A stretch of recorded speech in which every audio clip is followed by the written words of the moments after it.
verrez qu'il y a un petit guide qu'on a fait là. D'accord. Alors vous verrez qu'il y a une infographie assez sympathique. Je vais être très clair, c'est le premier guide des négociations climat citoyen qui existe. Voilà, là c'est clair. Il y a quelques publications qui sortent qui s'appellent le climat pour les nuls, blabla ou autre. Mais nous on l'a voulu quand même assez près des négociations.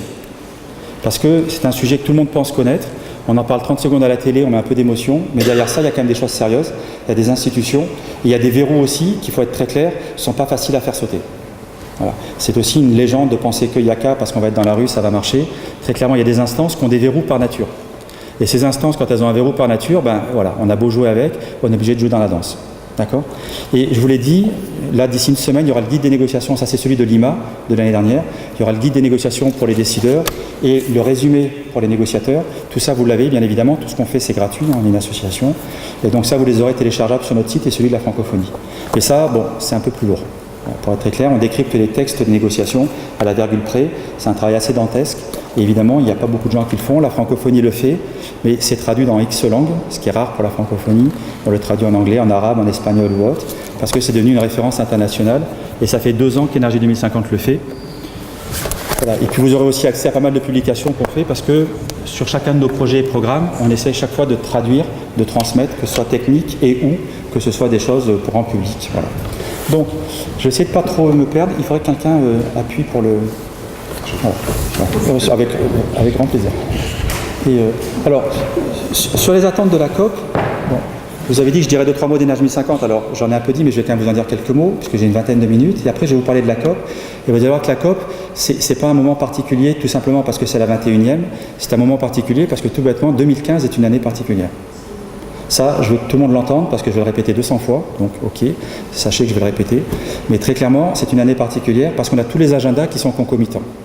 Alors évidemment, j'ai envie de dire, le citoyen dont je parlais tout à l'heure, qui peut-être n'est pas au courant de tous ces sujets, bah, il pense que finalement, il y a plusieurs agendas, que peut-être ils se complètent ou pas, et qu'ils ont des déroulés différents. Non, dans les faits, 2015, on a 2 gros agendas, même 3.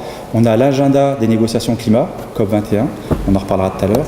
On a l'agenda du développement durable, avec maintenant les objectifs du développement durable, qui est quand même une nouveauté. Alors ok, on aime, on n'aime pas, mais ceci étant, c'est les suites de Rio plus 20. Donc il s'est terminé en septembre, ça a été approuvé. C'est aussi une grande nouveauté, parce que ça veut dire beaucoup de travail et de re-questionnement pour plein de gens. Et puis il y a un 3e agenda que les gens ont légèrement tendance à oublier, qui s'appelle l'agenda du financement. Il y a eu une grande conférence à Addis Abeba, donc très importante, comment on va financer le développement. Évidemment, dans la question du financement climat, c'est central. Donc tout ça, vous voyez que ça bouge un peu tout. Et après, tout ça, vous le croisez avec quoi ? Ben, avec ce qu'on va vous dire tout à l'heure, un monde qui est complètement en dérèglement climatique, vous l'avez vu, donc qui est un peu en surchauffe, et qui finalement n'a aucun indicateur au vert. Voilà. Donc ça, c'est vraiment l'introduction qui fait que, pourquoi on va vous parler un peu de l'historique. Alors maintenant, un petit peu. Je vais essayer d'aller vite parce que j'ai pas mal de slides, vous pouvez passer aussi. Alors non, peut-être vous pouvez laisser. Oui. Énergie 2050, juste un mot quand même, parce que je sais qu'il y a beaucoup de gens qui ne nous connaissent pas, on reçoit plein d'emails qui nous disent qui vous êtes ou autre. Alors il y a un site qui est bien, on le refait, donc il est là actuellement pas le plus joli possible, mais ceci étant on le refait. Sur notre site, à peu près il y a 10% de ce qu'on a fait, voilà, il faut être très clair. C'est assez chaud, on est en suractivité, on est même d'ailleurs épuisé pour être très clair, mais on a voulu lancer ça et du coup ça marche parce que ça répond à un schéma manquant. Très clairement, on ne veut pas travailler sur un secteur. On pourrait. Moi, je suis un monsieur carbone énergie depuis un certain nombre de décennies, mais très clairement, on a des gens dans le bâtiment, des gens sur les villes, des gens dans l'eau ou autre. Pourquoi ? Parce que très clairement, on veut travailler sur ce qu'on appelle la grande systémique, la grande transition. Alors cette grande transition, elle est très clairement, qu'est-ce qui doit être mis en place de manière concomitante pour que le développement ait une chance d'être mis en œuvre ? Parce qu'évidemment, si vous parlez d'énergie, c'est bien, mais l'énergie, c'est un service. Si on parle de pourquoi le service a une valeur, c'est intéressant. Si on questionne la valeur du service, c'est encore plus intéressant. Et si on regarde comment on peut organiser la bonne réponse sur le service, ça commence à être pas mal. Sauf que l'énergie toute seule, ça ne veut rien dire. Il y a le bâtiment, il y a la ville, il y a l'usager, il y a derrière comment on le produit, il y a toute une chaîne industrielle, une création de valeur, voire même un aménagement d'un territoire. Donc dès lors que je vais parler d'un sujet, normalement, je dois aussi parler des autres. Alors évidemment, c'est risqué, parce que les gens aiment bien les spécialités. Ben, nous, on n'aime pas les spécialités, même si on est des spécialistes, mais on ne veut pas. Donc on travaille sur pas mal de sujets. Et dès lors qu'on travaille sur ces sujets, on a 5 approches, des piliers. Une approche qui est projet duplicable et concret. Alors pour nous, un projet doit être quelque chose qui est duplicable. Un projet 100% financé par du financement public, c'est génial, on adore, c'est un cas d'école, on doit le monitorer, le mesurer, c'est bien. Mais là de rien, comment je fais le même projet dans une rareté de moyens, dans une ville par exemple de 10 000 habitants ? C'est intéressant, dans une région peut-être qui est fragmentée, qui est soumise à des vrais aléas climatiques, comment je gère ? Ça c'est intéressant. Donc nous, dès lors qu'on peut adosser une méthodologie, on adore. Et on fait toujours comme ça.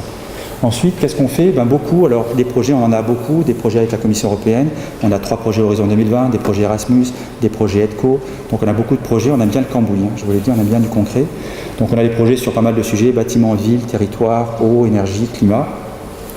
Enfin, une fois qu'on a ces projets-là, qu'est-ce qu'on fait? On organise beaucoup d'événements. Alors là, c'en est un, on aurait aimé qu'il y ait des milliers de personnes, mais c'est comme ça, c'est la vie.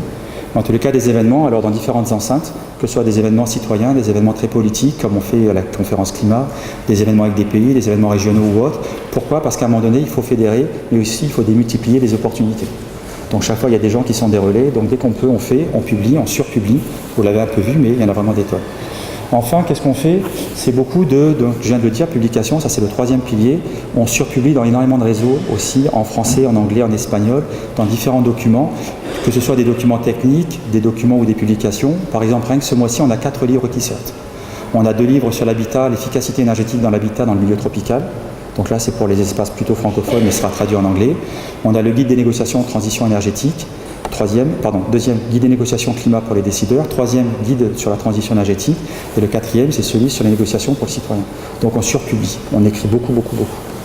Enfin, qu'est-ce qu'on fait? L'éducation et la formation, alors que ce soit ici ou ailleurs, on a beaucoup de partenariats, on a nous-mêmes des programmes de formation, on a par exemple des programmes de formation en Afrique sur la transition énergétique dans l'environnement construit, dans 14 pays africains, on a un module de formation en formation initiale dans des écoles d'architectes, donc on essaie toujours de mettre des choses dans le concret, toujours, sinon on ne fait pas. Et enfin, qu'est-ce qu'on fait? Communiquer, informer, fédérer. L'exemple de ce qu'on fait à la COP Climat, de ce type de concours, le concours Agitater ou d'autres initiatives. On peut y aller. Donc là, alors les sujets, je ne les passe pas, mais il y en a beaucoup, vous l'avez compris, absolument aucun intérêt. Visitez notre site. Allez-y. Bon, ça c'est des exemples de conférences, de tables rondes, d'outils. Bon, tout ça n'est malheureusement pas sur le site, mais vous imaginez, à peu près 5 ans, on est un peu à genoux quand même. On est un peu fatigué. Mais on adore, mais on est fatigué. Donc on avance, ça c'est des exemples de projets, je vous présenterai une initiative tout à l'heure. Donc on a créé par exemple l'initiative de la francophonie pour des villes durables, ça c'est absolument colossal, il y a ONU Habitat derrière, il y a 80 pays qui suivent ça, et on commence à avoir notre première ville qu'on va rénover qui s'appelle Grand Bassam en Côte d'Ivoire, plus énormément de projets concrets sur ces sujets. Donc chaque fois on essaie de l'adosser à des choses concrètes, plus pas mal d'autres initiatives, que ce soit sur l'eau, sur le bâtiment, sur l'énergie, le carbone. Ça, c'est l'exemple du concours Agitater. Je fais une petite parenthèse pour vous faire un clin d'œil sur Agitater. Pourquoi on a créé Agitater qui se fait dans toutes les langues? Parce qu'on est vraiment en train de parler de la COP, là, vous allez le voir depuis le début. Parce que finalement, on est un petit peu en colère quand on fait des sujets qui sont hors de nous. Moi, si j'ai un événement où il n'y a pas « et moi », je ne comprends pas. Alors le « moi », c'est pas moi, vous avez compris, c'est pas Stéphane. Et moi, quand je me mets dans mon rôle de citoyen. Donc là, on a créé Agitater il y a 4 ans. Donc là, on en est à la... je ne sais plus le nombre d'éditions, à la 4e édition. On l'a créé, c'est un peu le contre-pied des semaines du développement durable ou autre, où chacun communique sur ce qu'il fait. Là, on a voulu l'inverse, que les gens fassent exactement ce que le voisin fait, mais chez lui, dans sa réalité. Pourquoi? Parce que sa réalité de mise en œuvre, elle est éminemment différente de la nôtre. Donc dès lors que le gars va le mettre en œuvre, nous, si on compile, on a une vision, ce qu'on appelle une espèce de panorama de ce que peut être véritablement des questions majeures. Donc là, vous voyez, par exemple, cette année, c'est mon climat aujourd'hui, mon climat dans 20 ans, et moi. Et le « et moi » est bon parce que c'est-à-dire je me projette sur mon territoire, sur ma vie demain. L'année dernière, c'était la transition énergétique. Pourquoi, pour qui, comment et moi, toujours. Donc chez soi. Alors on a des gens qui le font en bambara, d'autres qui le font en je ne sais pas quelle langue ou autre, et c'est absolument génial. Sauf qu'évidemment, ça démarre. On en est à la 4e édition. Cette année, on a fait un contest, un concours, et ça a plutôt bien marché. On est tout à fait honorés et enchantés. Allez-y. Juste un petit mot sur Ethic Carbone. C'est une initiative carbone qu'on a lancée déjà il y a quelques années, qu'on relance cette année avec Ethic Carbone Afrique. Donc là, on est avec des gens qui font du projet concret sur le terrain, nous et d'autres, et aussi un grand fonds institutionnel africain qui du coup va lancer, et on va faire de l'innovation carbone sur des projets très concrets, avec à la fois de l'adaptation, de la compensation, de l'atténuation, et adaptation-atténuation, et aussi des initiatives citoyennes. Voilà. Donc ça c'est pour dire, allez-y, on peut arrêter, parce que là du coup ça va suffire, on peut continuer. Voilà. Alors au niveau du climat, allez-y encore. Voilà. Il faut m'alerter sur le temps, si je suis encore dans les coups, parce que sinon, voilà. Au niveau du climat, je pense que vous le savez tous, actuellement on a tous les indicateurs au rouge. Je viens de le dire, on a de tristes records. Ça veut dire quoi des tristes records? Ça veut dire qu'au lieu d'avoir des records de réduction des émissions de gaz à effet de serre, d'année en année, on a quoi? Des records dans les émissions qui augmentent. D'accord? Alors oui, il y a l'histoire du monde qui fait que, il y a des pays maintenant, comme dit, en transition, qui émettent, qui sont des grands émetteurs. Il faut se rappeler l'histoire. Très clairement, ils n'étaient pas à l'origine des émissions. Et aujourd'hui, je vais être assez brutal pour ceux qui ne connaissent pas le sujet. Très clairement, nous n'avons jamais tenu nos engagements de réduction des émissions de gaz à effet de serre depuis que la Convention cadre des Nations Unies a été mise en place. Alors je ne vais pas dire jamais pour tout le monde, il y a des acteurs qui l'ont tenu. L'Europe a eu un rôle d'exemplarité. Aujourd'hui, elle est beaucoup critiquée dans les négociations J'ai toujours envie de dire aux gens, gardez la mémoire de là où on vient, et l'Europe, c'est un pays qui conjugue une partie négociatrice, qui conjure avec beaucoup de pays signataires. C'est pas facile, on a des verrous, on a même des États climato-sceptiques en Europe, pas facile. Donc tout ça pour dire que l'Europe a eu sa part d'histoire, il faut quand même s'en souvenir, et aujourd'hui c'est encore véritablement un fer de lance. Très clairement, si on n'avait pas eu l'Europe, je pense que le climat aujourd'hui, à minima, serait dans un état beaucoup plus désagrégé. Ne l'oublions pas. Donc ceci étant, aujourd'hui, nous n'avons pas d'accord et tous les indicateurs sont au rouge. On a des années records en termes d'augmentation de la température moyenne, on a des années records en termes d'émissions de gaz à effet de serre, alors que nous devrions être sur une trajectoire de réduction depuis des années. Alors aujourd'hui, pourquoi ça devient intéressant? Parce que finalement, tout le monde est confronté aux conséquences. Alors j'ai envie de dire, la région, moi j'habite à Biot, on a été confronté, est-ce que c'est le climat, pas le climat, est-ce que c'est 100% le climat? Je vais vous dire, c'est des débats puérils qui n'ont absolument aucun sens. Ça veut tout simplement dire que nos modes de construction, de consommation, d'organisation spatiale et le climat font que quelque part ça se dérègle. Et à partir de là, quand il y a un événement majeur extrême, ça part partout en live. Chez nous on l'a vécu, c'est pareil au Sud. Sauf que là aussi on oublie, ce qui va être vulnérable chez nous, nos amis du Sud vont en prendre plein la gueule. Et très clairement, il y a toute une petite histoire à se souvenir. Ils n'ont pas été à l'origine. Et j'en viens tout de suite aux grands documents cadres qui font l'objet des négociations à Paris. Très clairement, la Convention cadre des Nations Unies sur le changement climatique, qui a été négociée en 92, d'accord, au sommet de la Terre, à Rio, très clairement, posait en principe fondateur le principe des responsabilités partagées mais différenciées. Alors ça, on l'oublie un petit peu aujourd'hui, que quand on est dans les négociations, vous avez compris que j'y suis jusqu'au cou, très clairement, le principe d'équité commence à être mis sur le côté parce qu'il pose des problèmes de qui va payer. Évidemment, s'il y a de l'équité et que je n'ai pas agi pour corriger et que maintenant j'ai un vrai dérèglement, j'ai un problème de justice climatique. Et qui dit justice climatique veut dire indemnisation. Et là, les pays du Nord disent, oula, est-ce que ce mot équité a un sens? Donc attention, on est vraiment dans des histoires assez sensibles. Ce n'est pas une histoire romancée, c'est des histoires assez compliquées parce qu'il y a des vies humaines derrière et il y a des pays qui sont en surchauffe. Donc au niveau de tout ce qui va être cette notion de responsabilité partagée et différenciée, toute la construction des accords internationaux a été construite sur cette histoire. Allez-y, Taylor. C'est bon, non? J'ai combien de temps encore? C'est bon. Alors, l'histoire, je ne vais pas vous la raconter, vous l'aurez dans le guide des négociations citoyens, vous l'aurez dans nos documents plus techniques, et puis vous l'aurez sur tout ce qu'on a pu publier sur le sujet, ou que d'autres, parce qu'il y a plein d'acteurs, et là c'est une bonne nouvelle, il y a plein de gens qui bossent dessus, et tant mieux, parce que plus il y en aura, plus ce sera utile. Ne l'oublions pas, ce n'est pas la propriété, je l'ai dit en introduction, d'une institution, d'une action ou autre, ça doit être la propriété de tout le monde. Donc, pour quand même rappeler l'histoire, il y a eu quelques grands temps dans les négociations climat. Il y a eu quelques grands temps qui font que. Et ça, c'est quand même une bonne nouvelle, qui montre que l'intelligence collective peut avoir un sens si demain on s'y met tous. D'où on reviendra après à Paris. Quelque part, dès lors qu'on a mis la première convention cadre des Nations Unies, très intéressant, et ça pour ceux qui l'ont vécu, et moi j'y étais, c'est ça qu'avec Annick, on se croise régulièrement depuis un certain nombre de temps dans les conventions ou autres, très clairement, c'est absolument incroyable ce qui s'est passé. On avait le GIEC, alors maintenant vous connaissez tous, le groupe des intergouvernementales des experts sur le changement climatique. Moi-même j'y participe, je suis expert au viewer et j'ai fait la contribution sur les énergies renouvelables. Donc on connaît assez bien l'histoire. Mais très sincèrement, quand on se souvient du GIEC, le GIEC n'est pas été créé pour le climat. Le GIEC a été créé tout bêtement par l'Organisation météorologique mondiale, par l'Organisation du Programme des Nations Unies pour l'environnement, l'Organisation des scientifiques internationales en 88. Ça, les gens l'oublient. Elle a été créée pourquoi? Parce qu'il fallait avoir une science qui observe le climat. Parce qu'on avait des petits événements qui passaient, on voulait comprendre, et on a créé ça. Le GIEC maintenant est devenu, entre guillemets, la référence scientifique qui effectivement participe des négociations, mais qui n'est pas une partie négociante, qui est juste factuelle. Je le dis pour si quelques-uns ont encore des climato-sceptismes entre eux, qui se posent bien des questions, parce que c'est tout simplement absurde. Là, le GIEC, qu'est-ce qu'il a comme mandat? Il a le mandat de collationner la connaissance scientifique à un instant T0. Donc c'est très clair que dans le 6e rapport qui sortira, il y aura très certainement des variables qui seront ajustées. Voilà, c'est une bonne ou une mauvaise nouvelle, c'est comme ça. Et très clairement, entre le 1er, 2e, 3e, 4e rapport, la certitude du lien homme-climat a évolué. Aujourd'hui, on est à 95% de certitude. D'accord? Donc si on veut discuter 94, 93, je veux bien, mais je trouve que c'est juste inélégant et un peu stupide. Donc on est à peu près sûr que les émissions de gaz à effet de serre d'origine anthropique, humaine, participent au réchauffement climatique, sachant bien sûr que le climat avait une temporalité particulière, une pseudo-période avec des changements déjà existants, et ça c'est l'histoire du climat de la planète. On a eu, oui, des événements, et puis il y aura peut-être demain des grands événements climatiques, des volcans, des machins, qui feront que le climat bougera encore, en plus de ce que l'homme nous-mêmes nous faisons. D'accord? Donc on va dire, la convention cadre arrive, 92. Le GIEC commence à se mettre en bataille, les premiers rapports, documents techniques arrivent, l'intégralité de la communauté mondiale bosse dessus. Au niveau politique, il s'est passé un truc juste fou. Et moi qui l'ai vécu, j'en suis très triste aujourd'hui qu'on le galvaude et que les gens n'aient pas compris. C'est toute l'aventure qui a donné lieu au protocole de Kyoto. On a tendance à l'oublier, c'est un truc incroyable. vous imaginez le nombre de pays, alors 194 signataires, aujourd'hui 196 signataires de la Convention, d'accord, les parties contractantes, comme on dit. Très clairement, à l'époque, les mecs se sont tous mis d'accord pour arriver sur un outil officiellement qui devait être contraignant et qui devait faire une trajectoire de réduction carbone inscrite dans la durée. Je ne sais pas si vous voyez le truc, c'est juste improbable, non? Et ils se sont mis d'accord pour non seulement ça, mais pour des objectifs quantifiés, basés sur une analyse de l'existant par rapport à une situation de référence qui était une année de 90. Pour dire, je vais m'engager pendant une période donnée, demain, 2008-2012, à réduire de 5%, 5,2% mes émissions par rapport à mon année de référence. Alors ça, c'est global. L'Europe, c'était moins 8, mais on s'en fout. J'ai envie de dire, c'était global, et c'était quand même assez incroyable. Alors évidemment, certains, souvent des militants qui n'ont pas suivi ces négociations, disent, mais pourquoi le marché carbone? Je vais vous dire, pourquoi pas.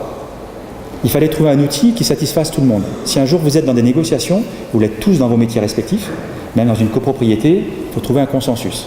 On est d'accord?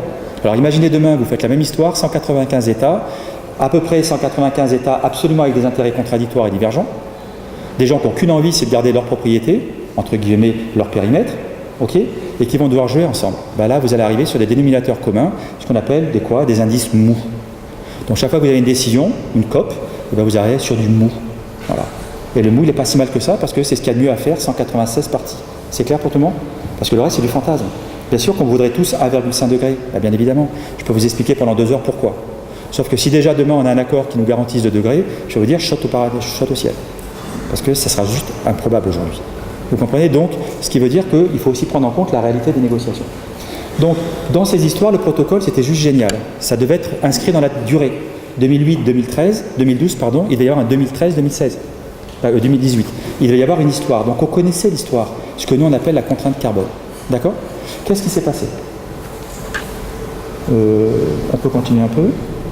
Bon, je vais vous laisser ça, mais parce que je dérive un peu sur mes slides. C'est pas grave. Toutes les slides seront sur notre site de toutes les manières.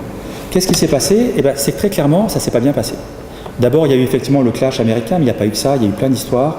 Et il y a eu donc finalement des pays qui n'ont pas respecté leur trajectoire. Et chemin faisant, il y a eu aussi tout de suite la préparation, alors on aurait pu rester sur l'ancienne, il y a la préparation de ce qui était l'après-protocole de Kyoto. Et là, pour le coup, ça s'est super mal passé. Ce qui fait que quand on est arrivé aux conférences qui devaient préparer, ce qu'on appelle la feuille de route de Bali, d'accord, quand on est arrivé à ces conférences qui devaient préparer l'après-protocole de Kyoto, et bien très clairement, plus personne n'était d'accord. Tout le monde était d'accord pour dire qu'il faut faire quelque chose, mais dès lors qu'on rentrait sur des chiffres, il y avait un désaccord total. Ce qui fait que, je le fais en très court parce que je n'ai pas beaucoup de temps et je ne connais pas votre compétence sur le sujet, mais ce qui fait qu'on est arrivé à la fin du protocole de Kyoto, à Doha, avec, et je vous le dis en 2 mots, aucun accord. C'est bon? Aucun accord. Aujourd'hui, nous avons des pays qui ont ratifié le protocole de Kyoto 2 sur une base volontaire qui n'a pas assez de pays pour être obligatoire. Donc tous les indicateurs ne sont absolument que du volontariat. C'est clair? Nous n'avons pas d'accord sur la table. En parallèle, qu'est-ce qui s'est passé derrière? Deuxième complexité. Il s'est passé que d'autres pays ont commencé à émettre. On l'a dit souvent, la Chine, premier émetteur, oui. Il y a d'autres histoires qui expliquent le pourquoi, mais néanmoins, maintenant, les gens disent, les anciens, je ne veux plus un groupe pays en développement, pays développé, je veux 3 groupes. Ce qui fait que ça complexifie. Et là, dans l'accord de Paris, vous le verrez, ce 3e groupe commence à jouer. Et il joue vachement vite. Et je vais vous dire, ils vont jouer. Parce qu'ils ont besoin d'un accord climat, paradoxalement. Donc on ne va pas tarder à se retrouver les mauvais de la classe, on l'est déjà, avec un accord climat qu'on n'arrive pas à négocier, les pays émergents qui sont en train de bouger à vitesse V, d'accord, et les pays en développement qui tapent sur la table en disant « je signe rien si je n'ai pas quelque chose sur l'adaptation ». Vous voyez que ça commence à être chaud quand même comme débat. Et là, c'est là où on en est. Mais ceci étant, tout le processus pour arriver à l'accord de Paris, il est parlé de n'importe quoi. Et ça, c'est vraiment un truc que les gens n'ont pas vu, qui est juste improbable dans le cadre de ceux qui connaissent les Nations Unies. Au début, c'était les pays qui négociaient. Alors évidemment, ils ne négocient pas, ils ne sont pas débiles. Quand ils négocient à tout le monde, vous, nous, les villes, les territoires, les gouvernements locaux, comme on dit, ou ceux nationaux, les entreprises, tout le monde négocie. Et après, les pays, quand ils sont là-haut, ils disent voilà ce que je peux m'engager à faire, et voilà en rentrant à la maison, ce que je vais mettre en œuvre. Ce qu'on appelle les politiques et les mesures, d'accord? Ça a été jusqu'à la fin du protocole de Kyoto.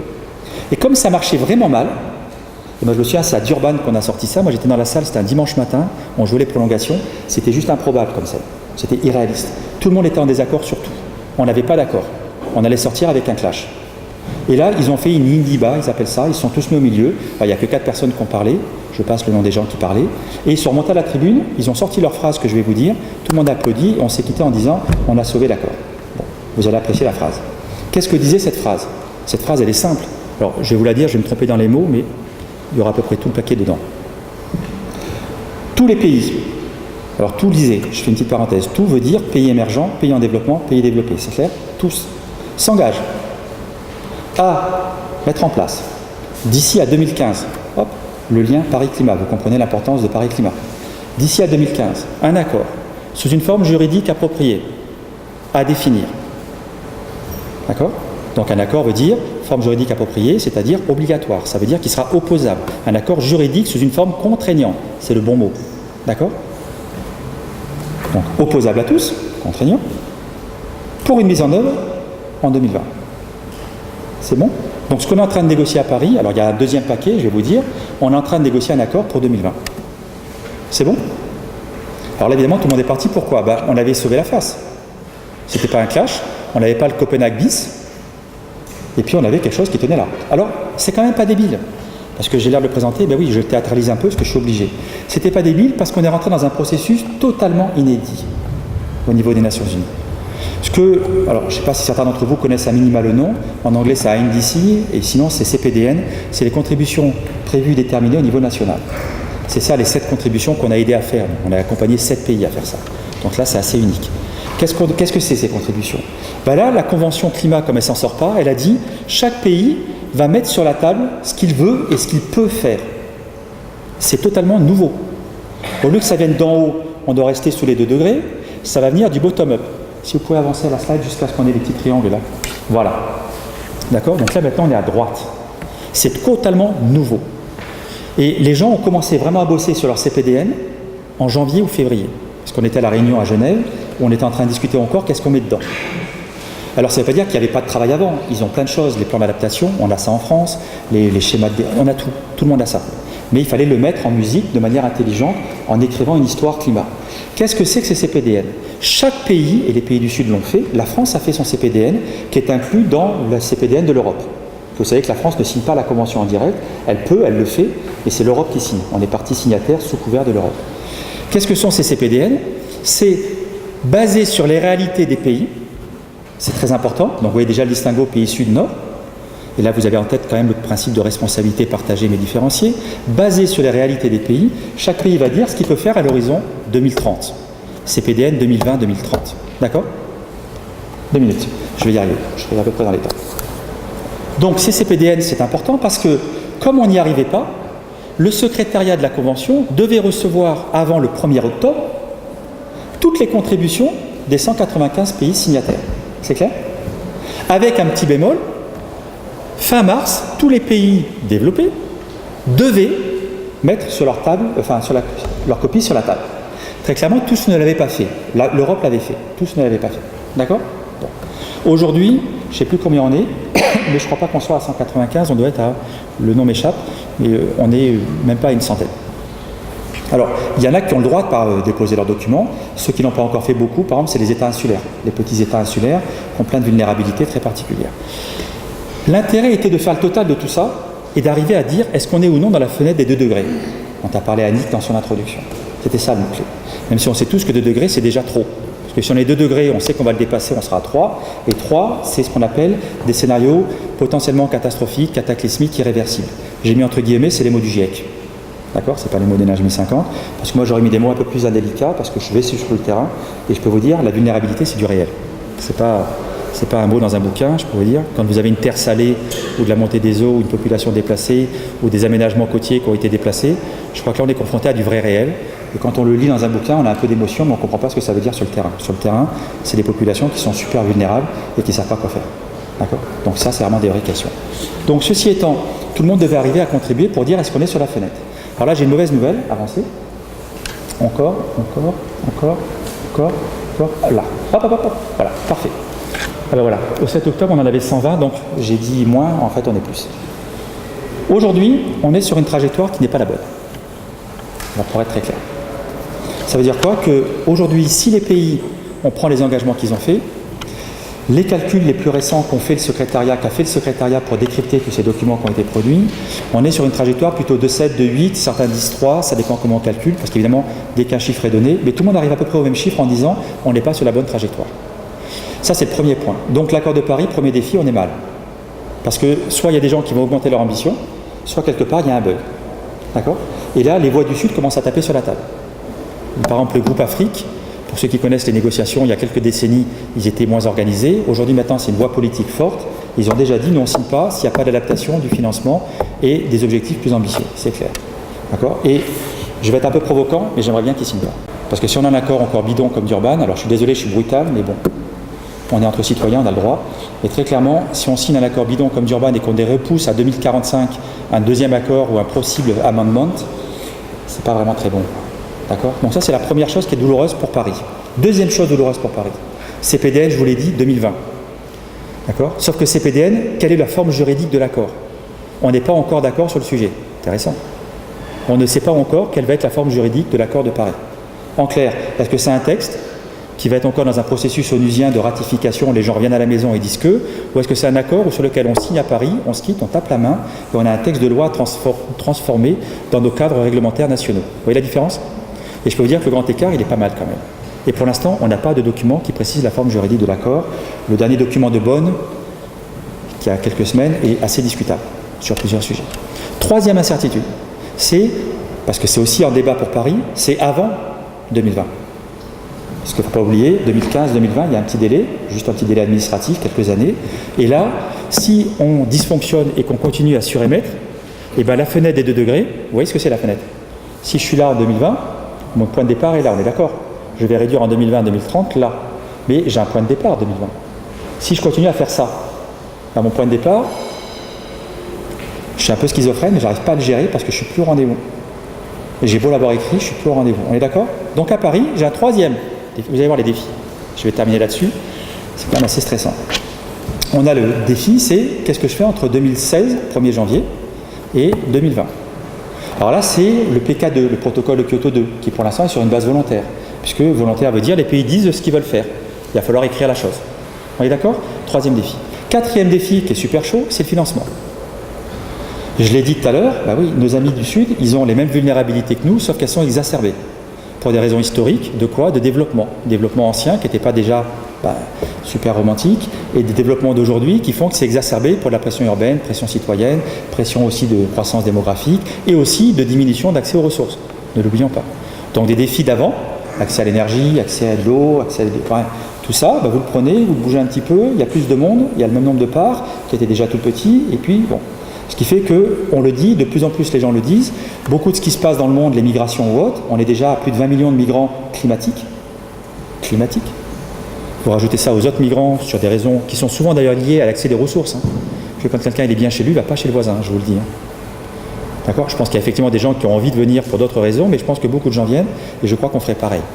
Moi j'imagine si ma famille demain est en vulnérabilité, je suis désolé, je crois que je ferais quelque chose. Je ne pourrais pas les regarder en disant, les enfants, ce soir, vous léchez une pierre, et demain, vous reléchez la même pierre pour discuter. Non, ça n'a pas de sens.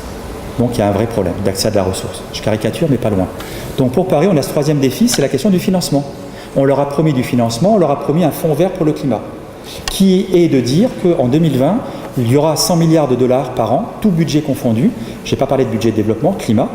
Mais là, c'est un peu subtil, c'est à la fois du budget privé, public, institutionnel, un peu de recyclage, c'est compliqué. Sauf que ce budget-là, pour l'instant, n'est pas sur la trajectoire. On est sur à peu près 10 milliards d'engagements promis. Le Fonds vert pour le climat a déjà fait ses 8 projets là récemment, au mois d'octobre, novembre, le 8, il y a quelques jours. D'accord ? Il a sorti ses 8 premiers financés. Ok, c'est pas beaucoup, il n'a pas beaucoup d'argent. On va commencer à aller dans un programme régulier. Nous, Énergie 1050, on accompagne le Niger à faire un programme transformationnel qui vont soumettre au Fonds vert, on l'espère, dans le premier trimestre 2016. Donc je veux dire, on connaît assez bien le processus et il est chaud. Parce qu'il demande plein de choses, mais il n'y a peut-être pas aussi autant d'argent qu'on va l'imaginer. Ceci étant, il devrait y avoir de l'argent. Mais la question du financement va bien au-delà. Revenez-vous au tout début, quand je vous ai parlé des 2 agendas cumulés, développement, climat, vous avez aussi une réalité, c'est que déjà sur l'agenda du développement, on ne met pas l'argent qui est promis. Depuis quasiment la convention en Rio, on a promis 0,7% de notre PIB dédié à l'aide au développement. Sauf que actuellement, il y a moins de 7 pays ou 8 pays qui mettent leur 0,7%. Personne ne le met. Donc entre-temps, vous voyez le monde, vous le bougez un peu, pression climatique, pression sur les ressources, il n'y a pas déjà l'argent pour le développement, donc il y a des vrais problèmes. À côté de ça, sur le climat, on a promis plein de choses. Alors, je ne vous raconte pas toute l'histoire du financement climat, parce qu'il y en aurait pour des heures, mais c'est passionnant. Vous voyez, aujourd'hui, il y a un problème, c'est qu'il manque de l'argent partout. Donc on leur promet tout ça, donc vous voyez que nos copains du Sud, ils ont juste une petite tentation, c'est de dire, qu'est-ce que vous me racontez là? On n'en veut plus de votre accord. Ok? Donc ça ne veut pas dire que les gens ne sont pas de bonne volonté, tout le monde sait qu'il doit se passer quelque chose à climat, à Paris. Voilà. Je termine. Avancez juste que je vérifie si j'ai oublié quelque chose. C'est bon, voilà. Voilà. Juste pour dire que, parce que je pense qu'il y aura plein de structures qui seront à Paris aussi, on a pas mal d'opportunités, ceux qui veulent, on est déjà en partenariat avec beaucoup d'acteurs, dont certains d'ailleurs sont dans la salle. Il y aura beaucoup de choses qui vont se faire, je vous l'ai dit, au Grand Palais, dans la zone bleue, donc la zone accréditée, des conférences avant, pendant. On a des collègues qui y sont actuellement, enfin, ça bouge de partout. Donc on n'essaye pas de faire des conférences juste pour dire des conférences, vous avez compris qu'on met des choses concrètes sur la table quand on arrive là-bas. Mais ceci étant, tout ça pour dire que, et avancer. Voilà. Bon, c'est bon, j'ai plus de slides. Donc juste pour vous dire qu'au niveau de Paris, donc pour conclure, il va falloir une vraie mobilisation de tous. Ça va être le mot de la fin. Et je vais vraiment dire, quand je dis mobilisation de tous, ce qui nous fait presque peur, nous, à Énergie 2050, j'entends, c'est qu'il y a trop de bruit pour Paris. D'accord? Quand je dis trop de bruit, alors vous allez dire, mais vous faites plein d'activités, ceux qui seront à Paris, vous viendrez voir nos activités, vous verrez, on essaie de se concentrer sur les solutions, parce que le plaidoyer, vous avez remarqué, on n'en fait pas. Parce qu'on n'aime pas le plaidoyer. Plaidoyer pour dire Yaka Faucon, ceux qui ont déjà signé la charte, et je pense qu'il y en a beaucoup dans la salle qui ont déjà signé la charte, vous avez vu, c'est tout sauf Yaka Faucon. C'est dire parce que moi je fais, et Annick l'a très bien dit, parce que moi je fais, parce que j'ai compris là où je peux agir, tout le monde peut agir. Ça c'est intéressant. Parce que juste pour dire, allez-y, faites, et rentrer chez moi en me disant, ça me va d'avoir 6000 kWh par an, et que mon Africain moyen il est 60 kWh par an, moi j'ai du mal à expliquer ça à mes gamins. Parce que ça va faire de la comptabilité, c'est assez simple, il y a 2 chiffres, et très clairement j'ai du mal. Donc à un moment donné, il faut être sur du concret pour montrer des solutions. C'est clair? Sinon le reste c'est du discours. Donc pour conclure sur Paris, il va falloir une vraie mobilisation. Aujourd'hui il y a du bruit. La France a peur, c'est clair. C'est pas la France, la France a pour le coup, je ne vais pas dire c'est bien pas bien parce que je n'ai pas d'avis politique sur le sujet, mais très clairement elle bouge. Elle bouge et vous avez compris que c'est pas facile. 195 pays, c'est chaud. Elle bouge, mais très clairement, elle va essayer de faire en sorte que pour l'ouverture de la COP, il y a un sommet des chefs d'État. C'est la première fois que ça se passe. Je vous le dis. En général, les chefs d'État arrivent la 2e semaine, ce qu'on appelle les high level segments, les segments de haut niveau.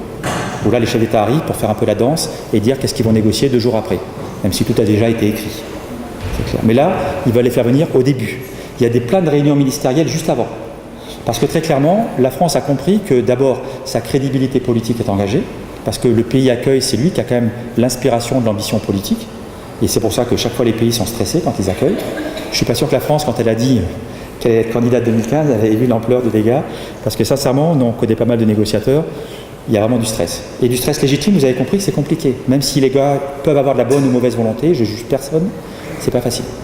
C'est clair. Mais ceci étant, Paris, il y a du bruit. Et nous, on est inquiets parce que le bruit va délayer l'information. Ça devrait presque être, et j'espère que tout le monde aura le même débat dans les associations, être un instant de solennité. On n'est pas là pour faire du bruit, pour raconter notre storytelling. Là, Paris, c'est un accord extrêmement important, vous l'avez compris. Et donc, tous les gens qui doivent y aller doivent avoir un débat construit, un débat organisé et surtout un débat qui invite à l'action et qui témoigne, une phrase d'Énergie 2050, des possibles. Vous l'avez compris. Voilà. J'espère, je sais que j'avais après un petit débat parce qu'on a un peu de temps. Si c'est bon, en tous les cas, je m'arrête. Je suis en retard, alors j'arrête carrément. Et on va se voir pendant post-café. Il y a encore une intervention, décidément. Bon. Mais, voilà. Donc, c'est ma collègue qui gère toute la manière le programme de la journée. Et je vous remercie pour votre attention. À tout à l'heure.